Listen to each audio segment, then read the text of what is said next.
are Myth-ish.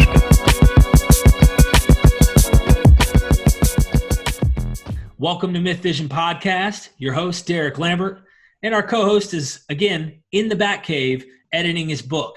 He's ready to publish sometime soon, and when he does, you guys and gals are going to want to get a hold of this book. It's full of lots of goodies and information. A lot of things that you don't find just by skimming through the book, reading it at face value. A lot of nuggets that Luther has been pulling out. So give Dr. Luther some love when that comes out. Make sure you get the book. We have a special guest for a long time, me and the co-host, Dr. Luther, and we've been influenced by some of his ideas. We have Daniel T. Unterbrink on the show. How are you, Daniel? I'm fine. Thanks a lot for having me. I'm glad to have you here because, you know, we wrestle between ideas of mythicism and historicism and all this stuff. Our show is full of people. We don't always agree with everybody, and sometimes we don't agree. But we love entertaining ideas, and that's what Myth Vision's all about. So you're an independent scholar who self-published 5 books on Christian origins in order to attract attention from the scholar community. After 7 years of relative obscurity, his ideas were taken seriously by Margaret Starbird. She kindly introduced him to Professor Barry Wilson, who has been working with him over the past year. His educational background and work experience in Medicare auditing gives him a unique advantage over most scholars. He doesn't believe anything he does not believe anything without solid proof. That is why he rejects the modern scholarship approach of interpreting history through secondary sources such as the Gospels and the Book of Acts. These secondary sources must be interpreted using primary sources such as Josephus, Tacitus, Suetonius, Pliny, and the authentic letters of Paul. His method raises many questions that cannot be answered by the traditional interpretation championed by scholars. He has 2 degrees from Ohio State University, a BS in Business Administration, and a BS in Education. Daniel T. Unterbrink, thank you for joining me, brother. It's really good to be here, and I don't know if you just want me to take off or... Well, I guess we could start with who the heck is this guy named Jesus? Well, I guess it depends on, you know, what books you've been reading, how you've been brought up. You know, if you're brought up in a Christian household, you believe the Gospels. Some mythicists don't believe any of it. You know, myself, I believe that there was a person in history and people associated with them, but it might not be our picture that's given to us in the Gospels. And, you know, that was why when I first started in on this project of Judas the Galilean, I was just looking at the birth narratives of Jesus in Luke and Matthew and seeing that there was a discrepancy between the two. And by doing that, I came across the Matthew version is set around 4 BC, the birth narrative. The Luke version is 680. You know, so it's like one of those isn't quite right, you know, or maybe both. So I was getting into Josephus and looking in those time periods, and I noticed a character named Judas the Galilean. In 4 BC, he had the Golden Eagle temple cleansing. So here's a guy that is cleansing the temple when Herod the Great is king of Israel. And then in 6 AD, this, if it's not the same guy as somebody that had exactly the same beliefs, he's leading a tax revolt against Rome. So you get the most important person in that era, and he's got so many similarities to Jesus that it just blows the mind. So, you know, and it's similarities with John the Baptist and James the brother. Judas had sons that were crucified. You know, so you just go through history, you know, and you just start comparing the book of Acts to Josephus, and you're going, wow, you know, things are, you know, you can see that there's some truth in Acts, but everything's been turned around.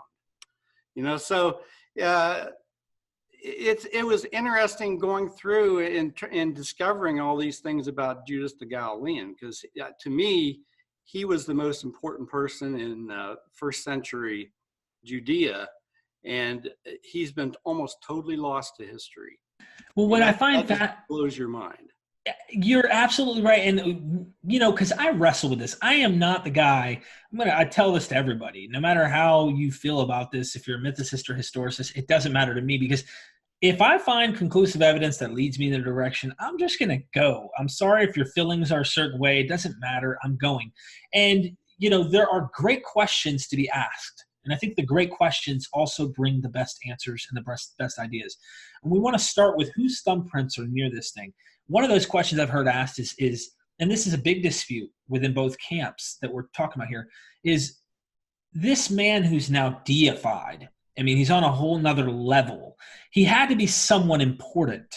He had to be someone, he couldn't just be a nobody, even though some go, well, he could have been a nobody. What are the odds, though, that you're going to wrap this mythology around somebody who's not significant? And I would think this is something that you're talking about here. Maybe that's an important point, Derek, because if you look through Josephus, there is actually two passages that mention Jesus. The one is the passage that most people talk about, and that most scholars think that is not an original, because you can look at that and you go, well, wait a second. Josephus is calling this guy the Messiah, but at the same time, he's never mentioned him before. He never mentions him again. So it's almost like this is no historian would do that. At the same time, you know, while he mentions Jesus's death, he mentions the life of Judas the Galilean as the in 4 BC as the leader of a movement that cleanses the temple, tears down the golden eagle, which is a sign of fealty to Rome. So all of a sudden, you know, he's not only attacking the king of Israel, Herod, but he's attacking Rome. Okay, so this took some guts. Okay, 10 years later, there's a Judas in the pages of Josephus that leads a tax revolt against Rome. And remember when Jesus is put to death, you know, in the book of Luke, they said they charged him with not teaching people not to pay taxes to Rome, you know, and they say, oh, that's a false charge and everything. There's some truth to that. Judas the Galilean was the leader of the tax revolt, you know, and Jesus was in the Gospels was painted with that same brush. I think it's funny too. Doesn't Luke start out by saying, my account is the most accurate account? So if we go with the conservative account here, Luke's telling you the most accurate truth. Let's go with Luke. Yeah, in that point, yeah. So you've got this character that Josephus talks about, you know, in the most glowing of terms in some points, but at the same time, his movement Josephus is against, because Josephus is representing the wealthy, and Judas the Galilean was representing the poor people, the people that had been taken advantage of. And if you read the book of James, you read through that and you say, well, geez, you know, James was really hard on the employers and everything, but, you know, he was lifting up the poor people. Jesus was the same way. And here is this Judas the Galilean who Josephus talks about, his entire movement, and he was the founder of what Josephus called the fourth philosophy. Now, the other philosophies were the Pharisees, the Sadducees, and the Essenes, and most people have heard of those. The fourth philosophy were the Zealots, the Sicarii, who were the fanatics that carried knives with them to circumcise people. You know, if you were going to enter, if you were a Gentile entering the temple area, if you ran into one of these guys, you might have an operation on your hand. You know, so they were fanatics. They were crazy. And Josephus, you know, looked at them and he said, you know, they're lunatics. They would sell their property. And if you read the book of Acts, the early Christians did the same thing. They sold their property and they had everything in common, pure communism. Okay, so you have Josephus talking throughout Antiquities and War about this group of people. He talks about Judas the Galilean's sons who were crucified, and they were put in jail at the same time, and their names were Simon and James, the sons of Judas the Galilean. Now, in the book of Acts, chapter 10, two of the apostles were put in prison about the same time, Simon Peter and James. So it's like you got, and I'm saying these things just go on and on and on. When you put them next to each other, you go, there's something going on. So you had the death of the crucifixion of Judas's sons. Then you've heard of Masada. The Eleazar was one of the leaders of the people of Masada, and he was the grandson of Judas the Galilean.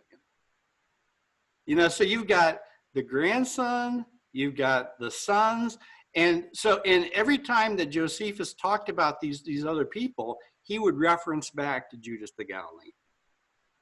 And the funny thing is, in Josephus's writings, there's no account of Judas the Galilean's death. This is interesting. And the reason why there isn't, it was probably there to start with. And now we've got the passage about Jesus that was an overwrite of the death of Judas the Galilean. And there's so many questions. And I'm going to go ahead and say this right now. We won't have time. So we're going to have to do another show in the series. We can do as many shows as you want. So many questions, because I wanted to just say one thing and ask your opinion. Many scholars recognize that Eusebius and church fathers definitely were dabbling with text. Do you think that they had whitewashed and Hellenized a version of Judas the Galilean in this place by making him into Jesus the Christ? I think it was done much earlier. I think it was done in the composition of the Gospels. Because of Paul, so we're correct? Talking, I think between 70 and 100 and some AD, that work had already been done. And then later people are working off of that stuff, and they're trying to explain things, and things that didn't make sense to them, they're putting their own version together. You know, the Great Fire of Rome.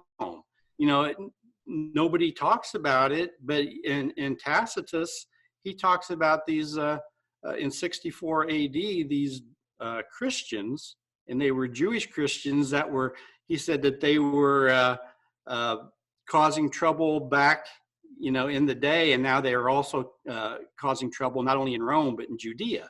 Well, that wasn't Paul's group. That was the under the leadership of Judas the Galilean, or if you want to call him Jesus, and James. Okay, so they were fanatical. Their whole idea was to get away from Rome. Rome was an occupier, and you know, you can look at modern groups kind of in the same way. We sometimes call them terrorists today. Now, to the Romans, they would have been terrorists. You know, if they're committing a murder, let's say somebody, a zealot, comes up behind a Roman centurion or whatever, and puts a knife in his back. That to the Sicarii or to the zealots, that would have been a positive thing to do, because they're fighting for their country that's being occupied. Right. To the Romans, it's a matter of terrorism. So you got to look at, you know, how things look from both directions on that. It's almost as if the Paul movement, and I don't want to get into Paul yet, I still want to talk about Jesus, but it's almost as if they flipped this guy and made Paul almost seem like he was on the conservative side. But you actually talk about that in the book, and guys, gals, make sure you get this book. Judas of Nazareth, and you have another one that's called Judas the Galilean, correct? Both titles? I wrote Judas the Galilean in 2004, and in 2006 I published another book called New Testament Lies, and in that I included the Slavonic Josephus, which is also and I've got a appendix in that book that has all 13 of the passages that you want to get from the Slavonic Josephus. And okay. It will, after I wrote my first book, I came across that material and I go, oh my God, I can't believe I didn't include this in my first book, because I wasn't even aware of it. But when I became aware, I go, oh, this is starting to fit together with what I wrote before, but now it's a totally different source. It wasn't written by, it was discovered, it's a Russian document that was essentially a translation of Josephus's War. And it's like a Reader's Digest version. But so it's a shorter version. But within that, there are 13 verses or passages that relate to the Jesus movement, which, and most scholars say, oh, it's from the Middle Ages, so it's not, but there's no movement that I know of that would have included that type of material in the Middle Ages. This would have been very early materials put in by, a follower of Jesus or Judas who, still held on to the law. Interesting. It was not a Pauline Christian. Very Torah Orthodox, right? Right. I love this. I wanted to just show this to our audience while we're here, because I saw the title and I said, Judas of Nazareth? And I love the catchiness of it, because you're really saying, we know Jesus of Nazareth, but you're kind of trying to say something there. And then you say how the greatest teacher of the first century Israel was replaced by a literary creation. I love that title, and I almost want to read. Guys, you got to get this. I'm excited because everything you put in here makes, like, it's interesting stuff. It touches on the pivotal points we need to ask these questions. So I figure I'd ask, let's delve into some evidences that, like you've already done. If you could think of some more parallels that kind of tell you, I mean, I thought Jesus was a pacifist. Like, why is this guy supposedly this rebel revolt leader? I mean, I have had the question myself, why is he flipping money changing tables and stuff? And what's the point of that? I never really got it growing up. Well, you can be both. You can preach a kingdom of heaven. Okay, there are passages in the New Testament where Jesus feeds the 4,000. He feeds the 5,000. Now, it's not hocus pocus stuff.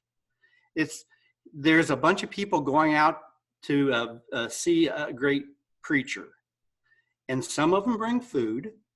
Like my mom would have always brought food. She would have thought, well, geez, we got to eat. I myself would have just run after it, and without any preparation. So that whole thing is when they start sharing the loaves and the fishes, what is that? It's not hocus pocus. Like all this stuff's created out of thin air. It's saying we're going to share with one another. So there were people in the crowd that had brought food. They share with their neighbor. Everybody got to eat because everybody shared with one another. That was the kingdom of God, bringing people together. So, even though they're preaching a nationalism against Rome, they still can, help each other. In the book of Acts, it talks about they had everything in common. They shared everything. So it was like this was their way of life. This was their kingdom of heaven, on earth. So, this Jesus character, or Judas the Galilean, that was his message to people. But at the same time, what kind of also got people excited was, we've got an occupying power. How do we get rid of them? And the idea is if we follow God close enough, and if we do what's right, God will perform the miracle and get rid of them. In that sense, he was wrong because it didn't work out. When he goes to the Mount of Olives at the end, and the Romans capture him. If you go into the Old Testament in Zechariah, there was when they went up to the Mount of Olives, all they had to do was start the fight, and God finished it. So in the book of Luke, they ask him, how many swords should we take? He goes, and they said, is 2 enough? He goes, yeah, 2's enough. All they had to do is start the war, and God was going to finish it. And God didn't finish it. These guys were true believers, right? So don't get the idea that they were just political people, just trying to overthrow. They were going to overthrow the Romans with the help of God. They were going to be instruments of God. So, I've heard Dead Sea Scrolls even kind of emphasize that too. Right. in the war rule scrolls and stuff. So. Right. Yeah. So Jesus tells him, go and sell your cloak and buy a sword and stuff like that. And that sounds like something this kind of character that you're describing, Judas the Galilean, would do. Right. And that, I mean, these are elements. I'm currently listening to a book called Zealot. And I mean, it's not like Aslan. Yeah. Reza, I think something. Yeah. And it's full of good tidbits of information. It's not a scholarly, approach, but it takes some of the characters in Acts, like the Egyptian and others who led revolts and failed miserably. Why is it even saying that? You really have to ask those questions. Like, scholars ask good questions. Dr. Price, I have on the show, love him to death. He asks these great questions like, if you ever stopped and thought, why is Acts even mentioning that they're comparing this Jesus character in Acts to the Egyptian who failed on his mission, or the other guy who went out and said he was going to split the river, can't even think, that John the Baptist was baptizing in? Theudas. Yeah. Why is he even compared to Jesus? It makes no sense unless you factor in some of the historical context that you're talking about. And that's the question. Was he really called Jesus? Or did they slap Joshua onto a Judas and gave the Old Testament sensibility over onto this Judas character? Maybe we could talk about more of that. Let's see side by side if you want. Or okay, now the idea of why is he not called Judas? There's a person in the New Testament that is the evil one, and that's Judas Iscariot. Iscariot is a garbling of Sicarius, which are the dagger men, the people that James was the head of, the circumcision group. Okay, these were the Sicarius. So Judas Iscariot turns out to be the person that betrays Jesus. Now, who betrays Paul? If you read the book of Galatians, it's James and the circumcision group. They betray Paul, and they all the Jews turn their backs upon him. So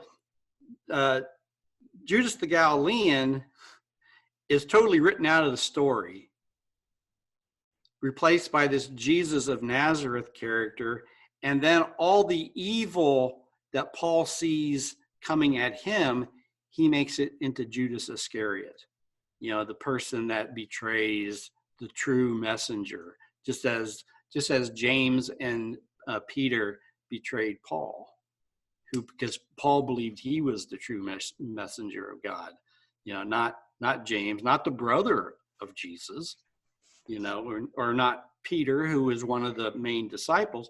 But Paul said, even though Paul had never met him, he'd never met Jesus. He was against the movement to start with. He was Herodian, so, he had everything against the movement, but yet somehow in his mind, he's now the center of the movement. And you can read it. You can read his letters, and you start thinking, this guy thought he was something else. So Daniel, before we get to Paul full-fledged, because I think that's where we're gonna go. There's more information about him. That's the thing. Oh yeah, and well, you cover a lot too in this book. I mean, they really need to see some of the stuff that you're not talking about yet.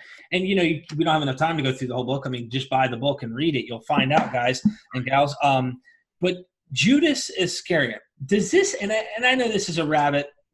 This is an offshoot of some of the stuff you're talking about here. But the Gospel of Barnabas has Judas being crucified in the stead of Jesus. Could there be a connection? I know that a lot of people say Judas is a fictional character, and I think you've mentioned that as well before, that they've kind of made him into this character in the Gospels. Mm-hmm. Could this be something tied into why that Gospel has him being crucified instead of Jesus? I think as time went on, you had authors going all different directions. Okay. Now there are a couple passages that might help disprove Judas. Paul in Corinthians says that Jesus, when he returned, after he was crucified, he returned and talked to the 12. Okay. in the Gospels, he returns to the 11 because Judas Iscariot has committed suicide. Okay, the Gospel of Peter also has him, Jesus returning to talk to the 12. So there were traditions that knew nothing about Judas Iscariot. Paul knew nothing about him, and the author of the Gospel of Peter knew nothing about him. So, when was he invented? I think he was invented, shortly after the war, when the Jewish movement was wiped out. So Paul had the whole field to himself, and it's a money-making field. His goal was to bring money. Yeah. Into the thing.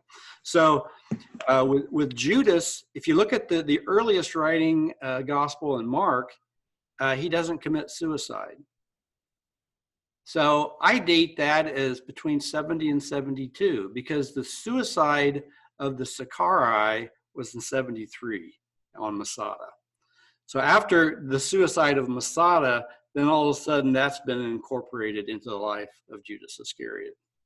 And it's funny because it's like there's a field in one of the accounts where the bowels, all this stuff. So you got to kind of think, if this is a metaphor for that suicidal pact that took place, and Masada, anyone who, I'll put a picture on the screen for you right now, you can see this is a place where they all huddled together. They didn't want their women and children to be enslaved by Rome or to be handled by an uncircumcised. They were so radical that they killed the kids and the women first and then killed themselves. And isn't this where Josephus somehow applies his story and says, look, but I drew a straw and yeah, there was another time. He wasn't at Masada, but there was another time when it was the same type of deal where he was with another zealot and they drew straws, and he tried to talk the other guy out of doing it. So because he wanted to keep his life. He was not a zealot by any stretch of the imagination. So Paul, you talk about Paul. Paul's about some money. I know Dr. Price did a video where he was trying to pin down who this Paul guy is. A lot of times, I've heard him say Paul's Simon Magus, and one of the reasons is Simon's trying to buy the Holy Spirit, and he kind of, in the Acts, they kind of made him. They've done some very confusing things in the Book of Acts, but maybe you can talk about, take that wherever you go, and I'm here for the ride. Well, in the Book of Acts, Paul starts out as being an enemy of the church. And he probably was, because he was Herodian. Not, we say Paul of Tarsus. He wasn't from Tarsus. He was from Jerusalem. He was. You ever wonder why Paul's sister and nephew were in Jerusalem when he's there in the 60s? Because they're Herodians. Josephus says that Saul was from the royal family. So he had a connection with these with this group, the ruling class. Now, in the 20s or 30s, he probably converted in the 20s to the what we would call the Jesus movement. He becomes a fanatic for that, but his family, how would his family have looked at that? It'd be like a Kennedy becoming a Trump supporter. It was like, what are you doing? This is crazy. So, right. So it's the same type of deal. Even when you look at the Gospels, when Jesus' family were thinking that, Jesus is out of his mind, we have to go get him. That would have been Paul's family. Paul's family would have said, he's out of his mind because we had to go get him, because he's becoming one of these crazy zealot types, So Paul stays in the movement for quite a while, and he was probably a good foot soldier and everything. But at some point, I think he probably was so ambitious that he wanted more. And about the same time, his cousin, Agrippa, who was great friend of Caligula and Claudius, the two Roman, because he was raised there. He was a player. He becomes king of Israel in 37. And this is about the same time you see Paul shifting away from the Jesus movement and creating his own, what I call the Christ movement, where he's trying to convince Gentiles to become part of his movement. Okay, and he's also having them send money to Jerusalem. So, and he essentially says, well, if we can't find anybody to take it, I'll take it there. So he was going to be collecting money from, 100. The more people he converted, the more money that was going to come in to go to Jerusalem. Whether or not any of that money ever got to Jerusalem, I doubt it. Okay, but the whole idea was that, here's a guy that might have started out with pure motives. Somewhere along the line, he became jealous of Cousin Agrippa. And then I think he started working for Cousin Agrippa, because Agrippa also wanted to convert the Gentile nations over to Judaism.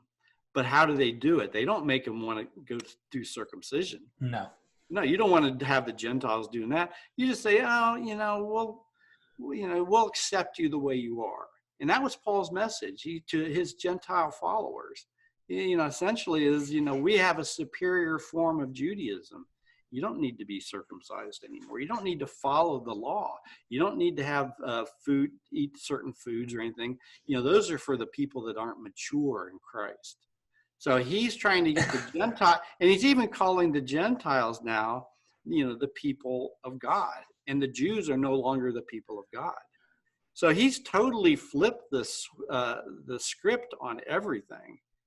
And eventually, he's thrown out of the movement, at Antioch.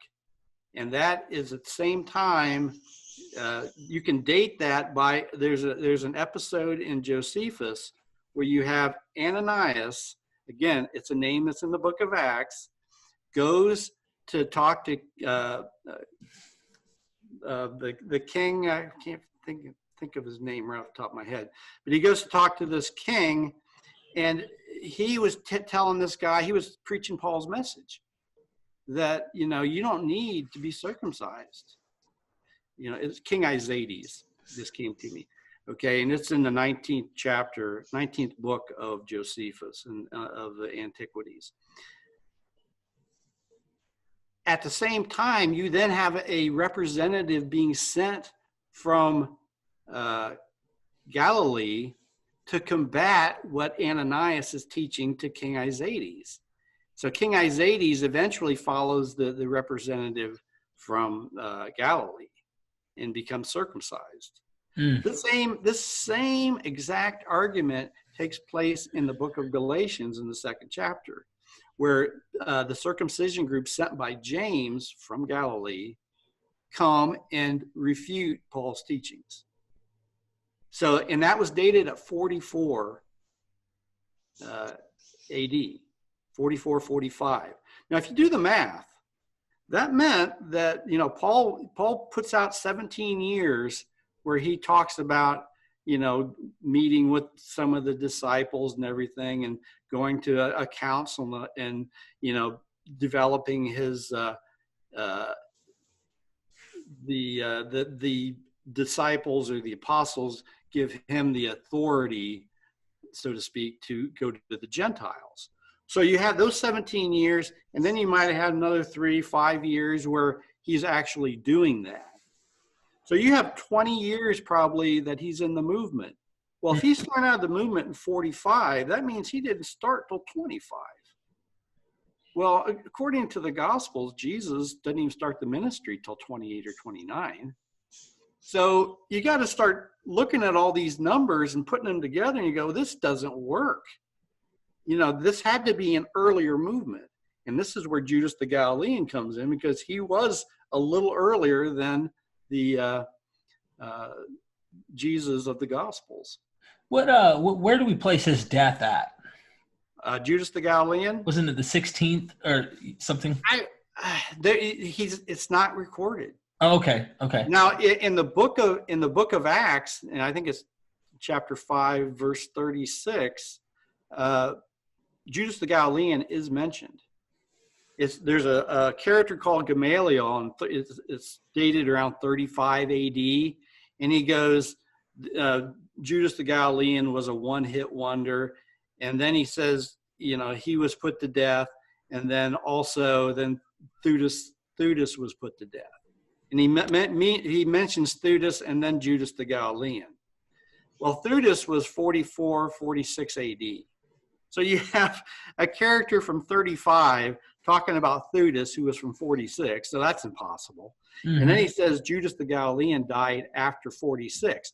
In actuality, if you go to Josephus, it's the sons of Judas the Galilean that were put to death after Judas. And that was like 47 AD.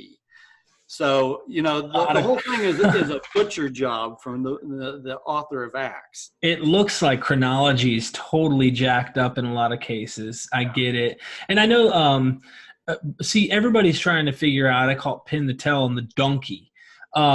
Who is this Jesus? And so what like Bart Ehrman, okay, Dr. Ehrman, he brings up his Jesus is the Jesus ben Ananias, the woe-saying type apocalyptic Jesus. Now, I'm not sure if he chronologically backdates that Jesus from the 60s or whatnot and says, well, this is the actual guy. But you're actually trying to go back closer to where the story's saying, hey, this happened in the 30s, but this guy was probably running around. We know that the narrative of the birth connects somewhat to him. His life has connections in many ways, and we can look at the sources you said in Josephus, and also the other version of Josephus has some element. Slavonic Josephus. And it's interesting, Judas the Galilean, it talks in, he came on the scene with the tax revolt in 6 AD. And it says he had a co-teacher who was called Sadduc. Sadduc means a righteous one. Who is the co-teacher with Jesus at the beginning? John the Baptist. Oh, yeah. And what did he teach? A baptism of righteousness. So it's the same character. And then when you go into the Slavonic Josephus, and this is what blew me away when I first saw it, it introduces John the Baptist in 6 AD. 6 AD, right before the introduction of Judas the Galilean. So you've got those two at 6 AD, okay? And it's like, what group in the medieval times would have done that, would have put John the Baptist at 6 AD? Nobody. Yeah. But yet somebody that actually knew the history at the time very well may have. They also put the birth of Jesus or the Messiah at around 25 BC, which again, if you go from 25 to 6 AD is when the tax revolt, that's 30 years. Jesus was supposed to be 30 years old when he came on the scene. And these are from the Slavonic Josephus. And it's just like... I got a question. What do you do with the Tacitus statement, Chrestus? Do you think Chrestus was possibly Judas the Galilean? Yeah, I think it's, we got to remember, these guys were writing 110 AD and 110 AD or so. And what they were seeing were not the real Christians. Right. What I call the real Christians were the followers of Judas. Paul. Oh, you're talking about the real guys. Real guys. Yeah, they're all dead. They got wiped out in the war. They fought against Rome and were wiped out. And they've kind of been replaced by this other movement that, people believe this or that, but it wasn't centered on the law of what Judas the Galilean's movement would have been. Right. So it's a totally different thing. So some of their statements, Tacitus, are somewhat confusing. That's why I was going to ask, because everybody, when I talk to people who are trying to pin him down, they say, well, Pontius Pilate, the Pilate stone verifies Pilate existed. And that means this Chrestus who's crucified who had a following, he had to be crucified during Pontius Pilate's time. Well, if you go that far back, it's not Pauline Christianity that we're seeing. So I wonder who this Chrestus was, and it just makes me wonder, is this the death narrative, so to speak, of Judas the Galilean that we never really saw? It very well could be. We'll never know for sure. But, right. Unless something comes up. Judas probably was put to death around 1819 AD. And the reason I say that is Pilate is in Josephus. He's mentioned twice in the time between like Archelaus and Josephus, or in Pilate. There are a bunch of other rulers, procurators, governors that were there. Okay, according to the traditional viewpoint, is that Pilate came in 26 AD and he left about 37 AD. Now, if you read that whole section in Josephus, every event that surrounds Pilate are 18 and 19 AD. Then it mentions Pilate, and we're supposed to believe that's 26 AD. And then the next mention, we go back to 19 AD. Then we have another Pilate passage, 26 AD. Then we go back to 19. So the passage about Jesus in Josephus, that would have been 19. It fits in between all the other 18, 19 AD mentioned by Josephus. So the question is, did Pilate actually come earlier than 26? I think he came around 18. And there's coin evidence that I have in my last book that I wrote, and you can get it online for like 99 cents, that has a section on the coin data with because the only way to know who was publishing these coins is to have an idea of how long they were in power, because it doesn't have their names on it. It has Tiberius's name. So if it was Gratus, Gratus is supposed to be there till 26. But yet I'm saying that maybe Pilate was there at 18 all the way through to 37. That's a very possible. If that's the case, the death of Jesus / Judas the Galilean could have easily been in 1819 AD, when Pilate comes to town and starts, defiling things. Judas the Galilean already had one temple cleansing. He might have been going for a second. And this is another interesting point. In the Gospels, Jesus has two temple cleansings. One at the beginning of his career, which would have been the golden eagle with Judas the Galilean, and one at the end. So it's like, that's never been explained by anybody. Why, they say, it's just, don't worry about it. But yet there were two temple cleansings in the Gospels. Judas the Galilean was involved with the first one, and I think there's a good chance he could have been involved with the second one if he came when Pilate was there in 1819 AD. So and the data is all there. So, read the book. It's hard to explain, but I mean, if you really study and look at the passages in Josephus, you'll see that there's something going on. And these are the same times that the passage about Jesus has been altered. All they had to do is alter a date, like Gratus was here instead of 3 years, he was there 11 years. It would have just taken a stroke of the pen and they could have totally changed when Pilate was there. But yet the passage reads like he was there from 18 to 37. And I think the coin data might support it also.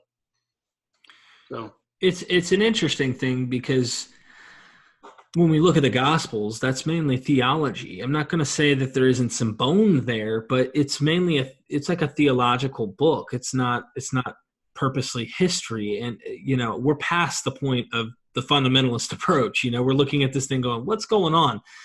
And you said something in another podcast, because I've watched you for a while here, and you talk about Paul.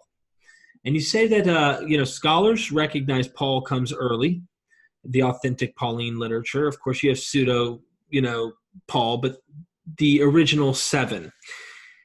Paul comes prior to the Gospels, and the Gospels then become a literary creation after the Pauline literature.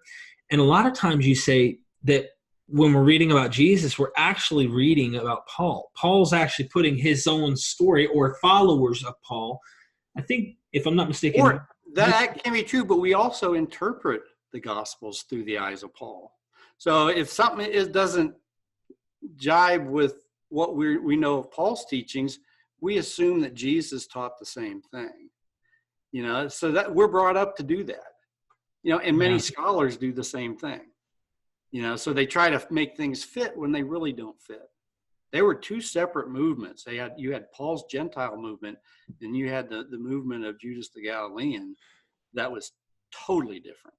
I don't know how you can't see that in Galatians chapter 2. It's so obvious. It's like, one way, how did Paul last as long as he did, preaching something? He called it a new gospel, totally new. In Galatians, he says, my gospel's new. It's a revelation. How did he get away with doing that for as long as he did? There's a passage in 1 Corinthians, I think it's the 9th chapter, where he says, to the Jews, I act like a Jew. To the Gentiles, I act like a Gentile. If the Jews are coming, he's talking their language. But once they leave, he's preaching what he wants to preach. So for a while, it worked until eventually, Paul always in his letters, he would go, I'm not lying. Well, who was telling people that he was lying? The real Christians, the Jewish Christians. They're saying, this guy's a liar. Paul would always say, oh, I'm not lying. I'm not. So you got to really start looking at these things, and saying there's something going on here. He's not being accepted by the actual people. And then he goes in Corinthians, I think it's 2 Corinthians, and he talks about the super apostles, how evil they are. Who are the super apostles? James, Peter. These are the people that we look at as being the actual followers of Jesus, and they're made into the boogeyman by this Paul character. So one thing about Paul, though, I think that people need to realize there's a Saul character in the book of Josephus. Okay, after the stoning of James, Josephus mentions Saul, who was a Herodian of the royal family, and his brother. They start creating mischief and stuff and trying to get money from people. Go to the stoning of Stephen. The same thing's happening. Saul is persecuting the church after the stoning of Stephen. In the Gospel in Acts, it's in 35 AD. In Josephus, it's 62 AD. So they've put something that the 62 AD is after Paul was thrown out of the movement. Now he's persecuting the people in the movement. People would not believe that, but that's true. And then when the same Saul went to visit Caesar, so did Paul in the book of Acts. He escaped the Jews in Jerusalem, so did Paul in Acts. He talks to the Herodians, so did Paul in Acts. These same things that are in the story of Acts, this character that Josephus writes about did in the 60s. So Paul or Saul was around in 67 AD at least, because he went to talk to Caesar. Who Caesar was at that time was Nero. Nero was not a friend to Israel. He had just murdered his unborn child by kicking his pregnant wife. So this was a character that, Saul's meeting with this guy. Can you imagine John the Baptist meeting with, or Jesus, or, Judas the Galilean? They wouldn't have met with this guy. So, you've got this Saul character, that was not what you would call a good character.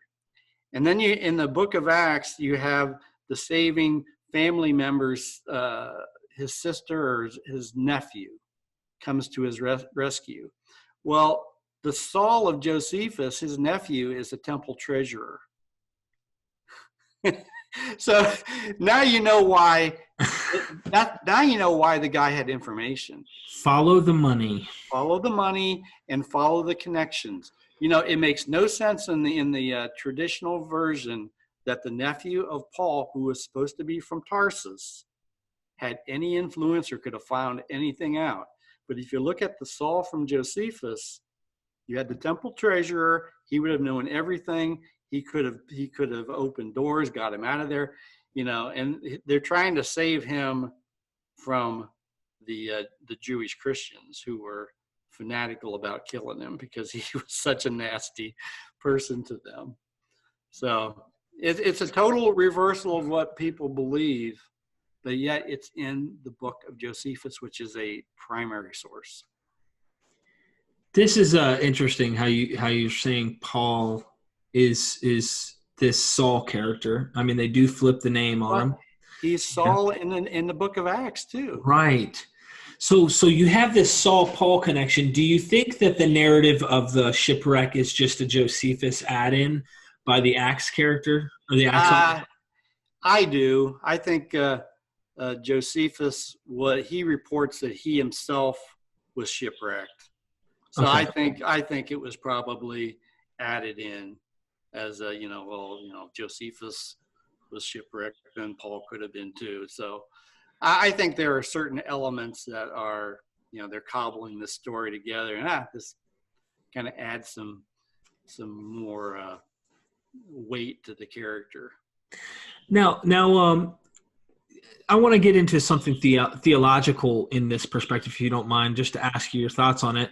I don't know if you have a thought on this, but when we're talking about the historicity of Paul and we talk about the historicity of Jesus and we're trying to find out what's going on here, it seems that Paul's teaching a theology of a death, burial, resurrection concept of a Jesus.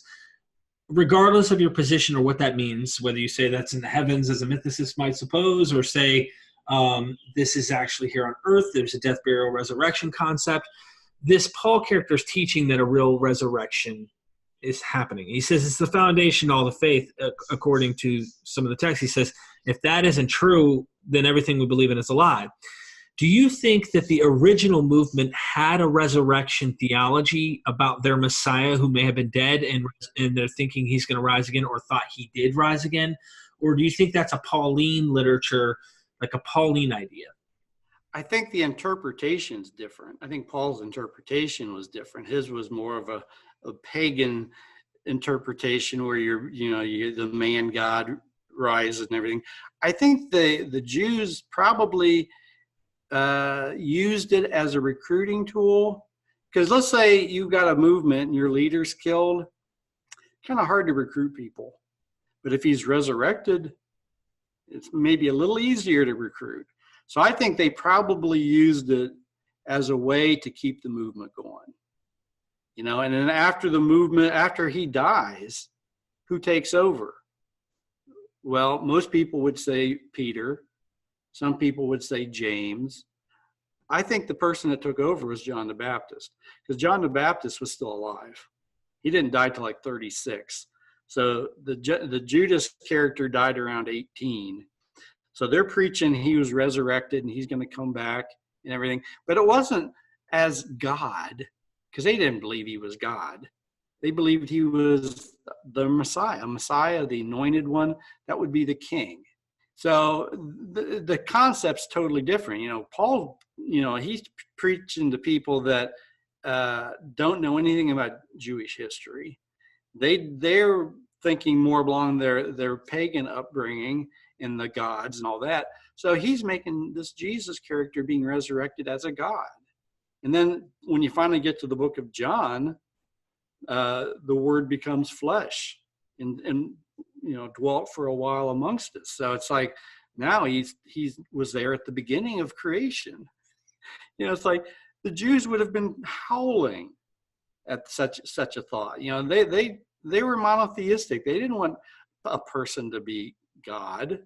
But I think they did believe in you could be resurrected, and I think they believed that that was a way that they could keep their movement going, so that eventually they could defeat Rome and, have the kingdom of God, fulfilled. Right. You have said, Paul is a Herodian. Okay, he's Saul the Herodian, not Saul of Tarsus. He's Saul the Herodian. And I think, if I'm not mistaken, Romans chapter 16 gives us a hint. He's writing to his kinsmen, the Herodians. I think it mentions. There are a number of passages, and I think I have that in the book, where he's talking about different Herodians that are part of their movement. So, it's pretty strong evidence, I think. It's very temple focused. A lot of this is very. There's so many ideas that come into my mind. I know that people like Robert Eisenman. Now, if you don't follow Professor Eisenman's dating, that's fine. But he has made these connections that seem interesting between these Dead Sea Scrolls sectarian documents, where there's sons of light and sons of darkness. Well, Paul uses the same language in many ways. So I wonder if that Dead Sea Scroll literature is really part of this early movement, this Judas the Galilean movement, and they're still going off of this very, I guess you'd say, a very Jewish, racist, Jewish, hardcore, uncircumcised. Yeah. Well, it's interesting if you look at Josephus's accounts of the Essenes and the fourth philosophy of Judas the Galilean. When he in the war, he writes, and he spends a lot of time on the Essenes, talking about their practices and everything. In the Antiquities, he kind of skips over the Essenes, and now he's talking about Judas the Galilean's movement. And it's like, wait a second, they look like they're the same thing, in a sense. So it's like it's very confusing. I don't know if anybody will ever know, but there were several sects of the Judas the Galileans, or the Essenes even. There was one that married, and there was one that didn't marry. Well, Jesus's movement, they all married. So it's like, maybe that was maybe there were two different sects of Essenes, one that married and one that didn't, and that the Judas the Galilean movement was the one that did. So it's like, they both valued, they both underwent torture and did all these things. So Josephus is conflating these two groups.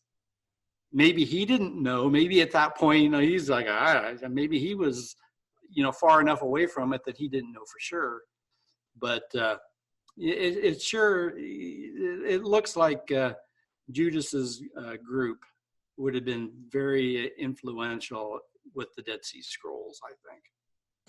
Yeah, I definitely think you're hitting the nail on the head there.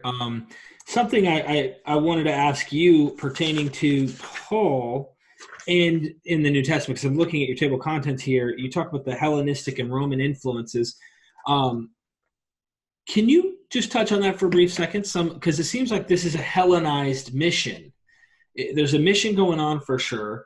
I definitely think that the war and the climatic type of scenario that was going on in the first century, even amongst the Jews themselves, you had this battle going on between different sects of Judaism and all this stuff going on.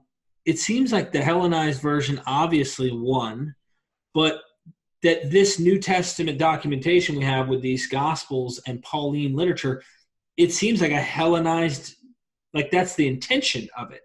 Well, a good way to look at it is, what side are you on? Are you on the people that are the ruling class? Or are you for the people? It's starting to sound like Elizabeth Warren, But it's true, because the people that ended up winning the war were the Romans, the Herodians who stuck with them, and Paul's group. He always told his people, pay your taxes, because these guys they're taking care of you. So it's all pro Roman. Where if you look at the book of James, it was like, these owners, they're treating you wrong. They're going to go to hell. And so, and in the Gospels, Jesus is, talking about the goats and the sheep, and if you help the poor and everything, that's what you do. You'll know people by their fruits. Totally different way of looking at life and how you deal with one another. One was shooting towards, satisfying the Romans and the wealthy, and the other was shooting towards, the poor and helping them out. So that's the difference between Jesus and Paul. Unfortunately, what we have left today is all Paul. Right. And see, I so wish, I don't know why, I'm fascinated with the story. I was a firm fundamentalist believer at one point, and I've heard your testimony. You have a background. Yes, sir. Yeah. And you've done some great research. I love the honesty in your approach, and I can't tell you guys enough to get this book, because so many pertinent questions are asked in here. I thought you said one time, and I know I'm all over the place, but that's what we're doing today. Okay, we're breaking the ice, and guys, there's layers to this, and we're just touching the surface. So he goes deeper. Who do you think the author of Mark is? Do you still hold on to the idea that you think, and I know you don't know for certain, but you speculate and you make a guess that you think it might be either Paul or a follower?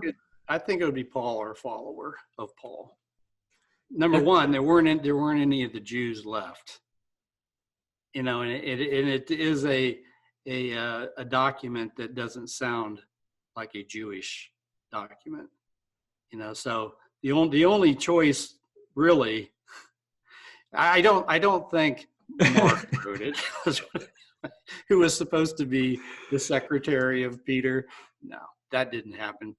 Saul was long gone from the party, from the 40s on. So we're talking 25 years later, so and you got to remember when he was preaching to the Gentiles, he collected money by having them send money to Jerusalem. What happens after Jerusalem and the temple are destroyed? You got to find a different approach. How are you going to get money?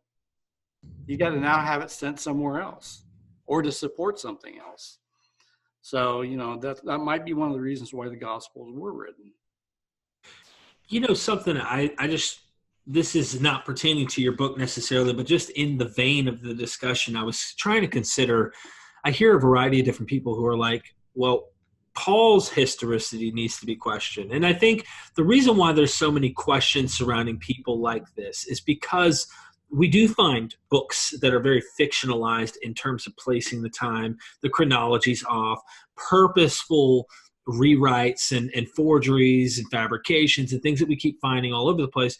And one of the things that pertaining to Paul that I find very interesting is how you mentioned he goes to visit Nero. I mean, this guy is meeting Nero, and Nero is reigning right up here up to the war, yet we're supposed to believe he's back here in the 50s and doing all this stuff. It just jumps around too much. It just seems a little unrealistic. And well, the timeline has been shifted. And that's why it doesn't seem right, because it's not right for what most people think, because there's so many different things that have been shifted around. If you go by my timeline, it'll be consistent. It'll match up with antiquities and war and make sense, where you won't have the problems that you do with the traditional timeline. Right. Obviously, there's no reconciling the situation there. What are your thoughts of that book, Operation Messiah, in light of all this? Because you make a good point that Paul's after the money. He's obviously probably after the fame as well. I mean, as much as he's Paul, which is the small one, he's still, I'm the chief of sinners, like, why are you saying that? So that there seems to be a little ego in that. It's like, I'm the humblest one in all of this crowd. Let me tell you. What do you think's going on there? What do you think? Do you think that that's, do you think he's working with the Romans to make a mission here happen? Or do you think this is just one very conceited, money-grubbing, singled-out guy? I think originally he might have been working with Agrippa, his cousin, Agrippa, the King Agrippa.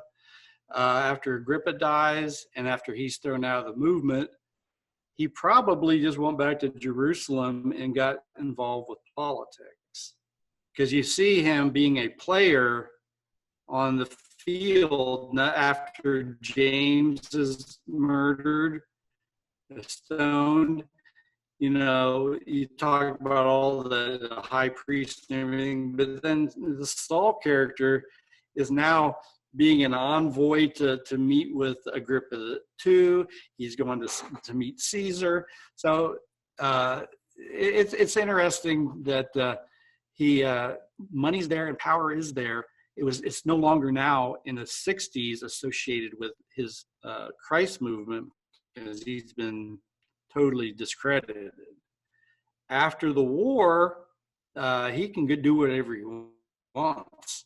He's still around. You know, they say he and Peter both died in Rome in 64 AD. Well, Josephus has Saul meeting Caesar. So, you know, so.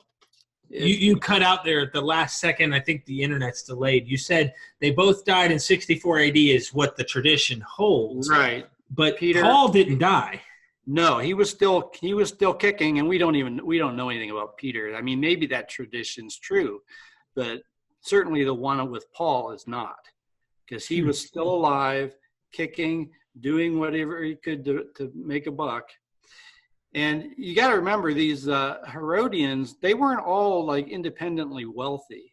They had, like, even Agrippa, he had to make friends with Caligula and Claudius and borrow money. And he was a real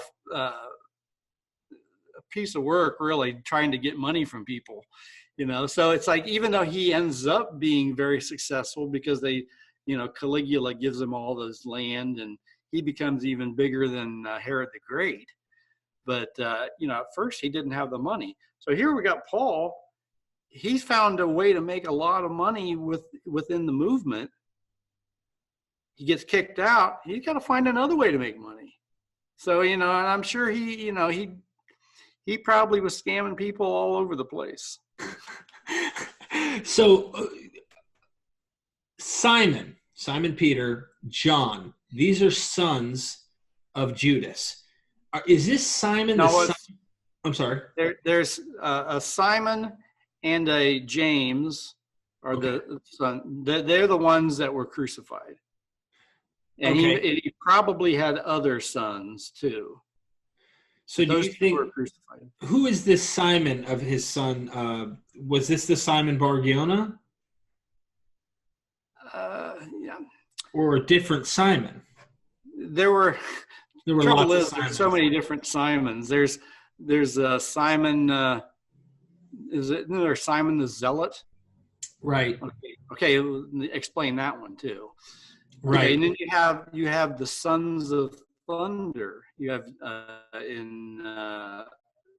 who would those have been? I think the Sons of Thunder were the two that were Judas the Galilean. Because that fits the whole story. The Sons of Thunder stays in a boat and lets his sons leave and doesn't do anything. Does that sound like thunder? Unless it was a joke. The sons of the old thunder over here. But if they're the sons of Judas the Galilean, then they're the sons of thunder. Yeah. This is a fascinating discussion, and I really enjoy what you do here. There's so many avenues we can rabbit trail into, but I think I want to leave this where we're at. Do you have anything you'd like to add to this, just for a starting interview? Well, okay, I'm happy to come back anytime that you want me to come back. But I would like, if people do get the book and start reading it, ask questions. Give the questions to you. And then when we can have interviews, so we can have people that are actually looking through the book and getting good questions and getting a little deeper into stuff. Because I had interviews before where the person interviewing me confuses Judas the Galilean with Judas Iscariot. You go, well, geez, the interview's shot already, because it's, you got to have a little knowledge. So I would just hope that your listeners would get the book, read it, study it, write down questions, and then I'll be happy to come back and answer, or at least try to answer the questions. There are some things I'm totally stumped on that I'm thinking I don't know about this, but I've tried to follow as many of the characters as far as I could. Yeah, you delve in. You've got a lot of notes in here. There's a lot of Brandon. You've got Eisenman. You've got there's a lot of different people that you're pulling from in the bibliography and in your notes. It's definitely worthy of checking out. And then you have the Slavonic Josephus. There's 347 pages of written material in this subject just on this one book, and you've written many books. So, ladies and gentlemen, go down into the description of this book. Be sure to get it. If you don't want a hard copy, get the ebook. It's really, really interesting. I mean, I have not read the whole thing yet myself, and I need to go through this because it's a fascinating question. And I really appreciate you joining me here on this show. How can they get a hold of you? Or if they can't get a hold of you, at least what can they do? Do you have any platform, websites, anything? I guess I could, if anybody wants to, they could reach me through email. And you have my email. So if they could get a hold of you, you could give them my email, and that'd be fine. And I could individually answer questions, or that'd be fine. Okay, awesome. Well, look, do you have a website? There's a website that's Judas the Galilean. I think it's been so long since I've worked on it. I told you I'm not a computer geek. I need to do that. I need to get a good website up. But buy the book. There's another book that's 99 cents, an ebook that has a lot of the same material, but it has new stuff in it, and it's a little longer book. But so it's got a lot of good stuff in it that this book doesn't have in it. So if you got the two of those together, you'd have everything you need. That's all we need. Well, thank you so much, Daniel. I appreciate you joining me, and I wanted to go ahead and just, get this first interview out the way and have you guys bring your questions to Myth Vision. If you have any ideas or thoughts you'd like to throw out there, please do. You know me and Luther, we're here. And go down in the description. There's all the goodies to be able to help us and to be able to get this book. Thanks a lot for joining me, brother. Thank you. Yes, sir. You have a good day.